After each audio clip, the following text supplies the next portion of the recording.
ખેડા જિલ્લામાં આરોગ્ય વિભાગમાં ચાલતી લોલમ લોલનો એબીપી અસ્મિતાના કાર્યક્રમ હું તો બોલીશમાં પર્દાફાશ કરવામાં આવ્યો હતો। આ મામલે હવે કાર્યવાહી કરાઈ છે। ગંભીર બેદરકારી દાખવનાર રાષ્ટ્રીય બાળ સ્વાસ્થ્ય કાર્યક્રમમાં 2 આયુષ ડોક્ટર, આરોગ્યકર્મી સહિત 4 કર્મચારીની બદલી કરી દેવાઈ છે। ખેડાના ઠાસરા તાલુકામાં આવેલી મગન ભુલાના મેવાડા ગામની પ્રાથમિક શાળા સહિત 8 જેટલી શાળામાં વિદ્યાર્થીઓના આરોગ્યનું ચેકઅપ જ નહોતું કરવામાં આવ્યું। શાળાની શિક્ષિકાઓએ જ્યારે આ વિદ્યાર્થીઓના હેલ્થ ચેકઅપ અંગે સવાલ કર્યો તો ડોક્ટર ઉશ્કેરાયા હતા અને શિક્ષિકાઓ સાથે ગેરવર્તન કર્યું હતું। ડોક્ટરની આ કરતૂત શાળામાં લાગેલા સીસીટીવીમાં કેદ થઈ હતી।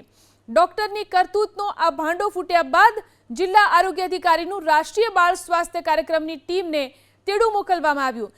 શિક્ષિકાઓ સાથે તકરાર કરનાર અને બાળકોના આરોગ્યનું ચેકઅપ ન કરી ગંભીર બેદરકારી દાખવનાર આયુષ મેડિકલ ઓફિસર વસીમ શેખની વસો ખાતે બદલી કરી દેવામાં આવી છે।